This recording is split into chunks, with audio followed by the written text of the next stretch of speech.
Alright guys, back on the Cobra here.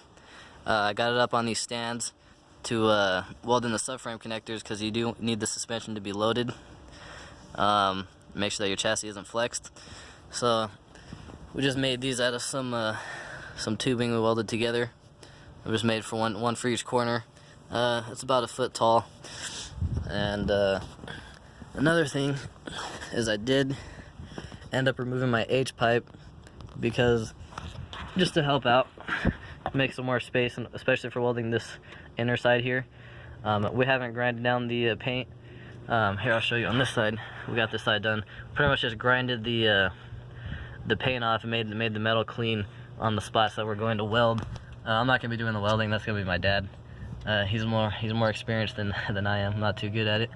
So anyway, so my frame was a little bit damaged here.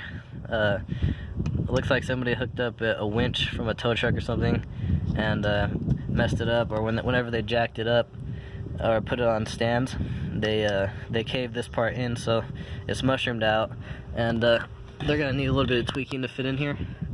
So this side is cleaned up, ready to go. We marked it here. First we put up the subframe connector, seeing where it was gonna lay, and then we went ahead and marked it.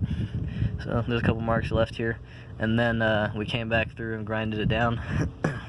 This is the seat brace here. I left the factory hardware in there and just bolted it up, or put a nut on the back, because I didn't like the hardware that it came with from Motorsports. It just looked like some Home Depot bolts, and didn't really like that too much, so I just left the factory ones in there. They're a lot cleaner, a lot nicer. Here's the rear torque box here. We're just gonna make a square here, a square weld for that part.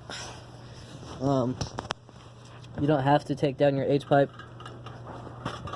I just took it down anyway. It was real quick. I've taken down a lot of these, so I got it down in like 10 minutes. That's pretty much all you need to remove anyway. So let's go back to the subframe connectors here. Got the welder out. And my dog. What's up, buddy?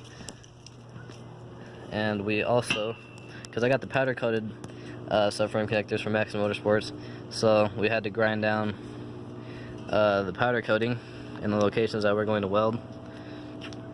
So here it is here, both sides.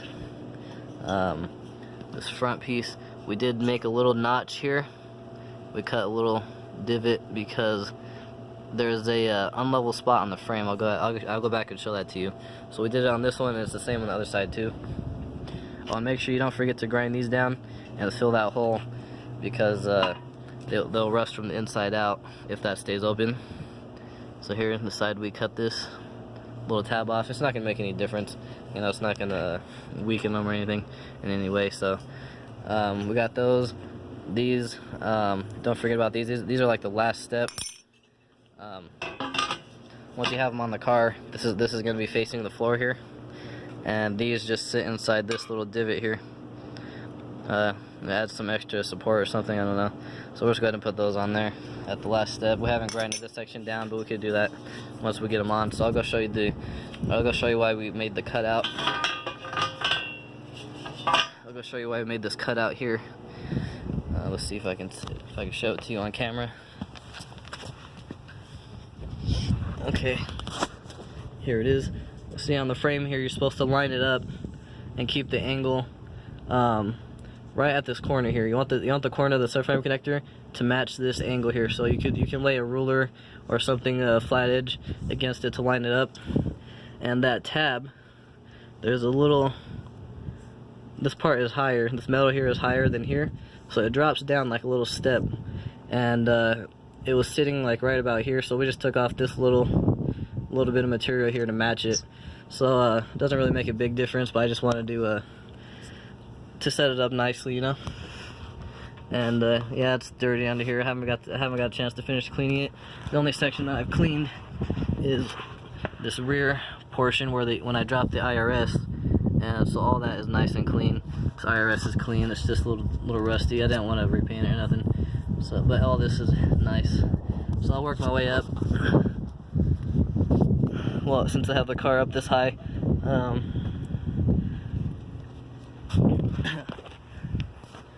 So that's it for this video, guys. I'll give you another update once I get them welded on. And oh, one more thing. When you put up your seat braces, the Maximum Motorsports logo faces towards the rear of the car, and the shorter distance from here, this opening, is towards the outside. So don't forget that, because you'll have a lot of trouble lining them up. Alright, so that's it for this one, guys. Until next time. Thanks.